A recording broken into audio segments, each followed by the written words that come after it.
Hi అండి, అందరికీ నమస్కారం. ఈ వీడియోలో డై కలర్ని ఎలా చేస్తారని చూపిస్తాను.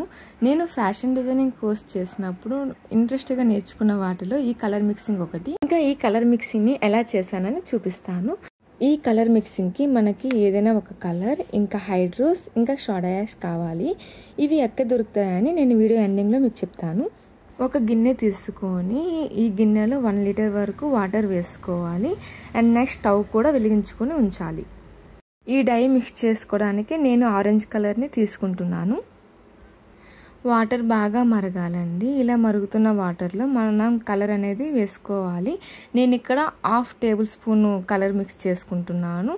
ఈ కలర్ అనేది ఈ హాట్ వాటర్లో బాగా కలిసిపోవాలి. ఈ కలర్ బాగా మిక్స్ అయినంత వరకు మనం కలుపుతూనే ఉండాలి.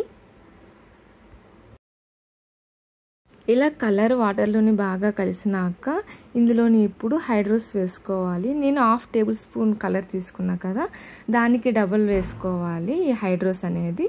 సో హైడ్రోస్ని కూడా మిక్స్ చేశాను.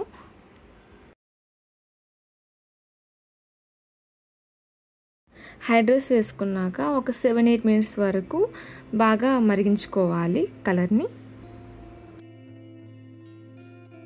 ఇలా కలపడం కంప్లీట్ అయిన తర్వాత ఇందులోకి సోడా యాష్ వేసుకోవాలి.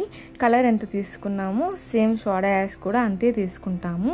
హైడ్రోస్ ఒక్కటే డబల్ తీసుకుంటాము. సో దీనికి కొంచెం గుర్తుపెట్టుకుంటే చాలు. సోడా యాష్ వేసేటప్పుడు ఇది పొంగుతుంది. సో అప్పుడు మనము కొంచెం ఫ్లేమ్ అనేది సిమ్లో పెట్టుకోవాలి. ఈ కలర్ మిక్సింగ్ నేర్చుకునేటప్పుడు మా సార్ అయితే చాలా బాగా ఎక్స్ప్లెయిన్ చేసేవారండి. అర్థం కానప్పుడు అలా ఈవెన్ కాల్ చేసి అడిగినా సరే, క్లాస్లో ఎన్నిసార్లు అడిగినా సరే విసిగించుకోకుండా చెప్పేవారు. అండ్ నెక్స్ట్ ఇప్పుడు కూడా ఏమైనా డౌట్స్ ఉంటే కాల్ చేస్తే పిక్ చేసి ఆన్సర్ చేస్తారు.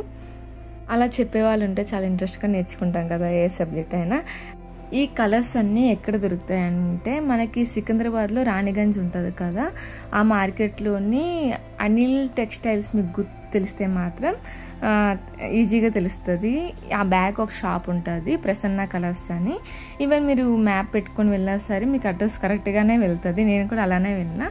అంటే మా సార్ చెప్పారు ఎక్కడ కలర్స్ దొరుకుతాయి సార్ అంటే, ఇట్లా అతనే చెప్పారు. సో నేను అందుకని ఇంకా అక్కడికి వెళ్ళి తీసుకున్నాను. ఇంకా ఫైనల్గా అయితే కలర్ మిక్స్ చేయడం అయితే కంప్లీట్ అయిపోయింది. ఈ డై కలర్ మిక్సింగ్తో మనం ఓల్డ్ క్లాత్స్ని కూడా రీసైకిల్ చేసుకొని న్యూ క్లాత్స్గా చేయొచ్చు. నేను ఆ వీడియో కూడా నేను ఇంకెప్పుడైనా పోస్ట్ చేస్తాను. ఈ డై కలర్ మిక్సింగ్లో ఇంకా మీకు ఏమైనా డౌట్స్ ఉంటే నాకు కామెంట్ చేయండి, నేను డెఫినెట్లీ ఆన్సర్ చేస్తాను. ఐ హోప్ ఈ వీడియో మీకు నచ్చిందని అనుకుంటున్నాను. ఈ వీడియో మీకు నచ్చితే లైక్ చేయండి, షేర్ చేయండి అండ్ ఛానల్ని సబ్స్క్రైబ్ కూడా చేసుకోండి. Thanks for watching and bye bye.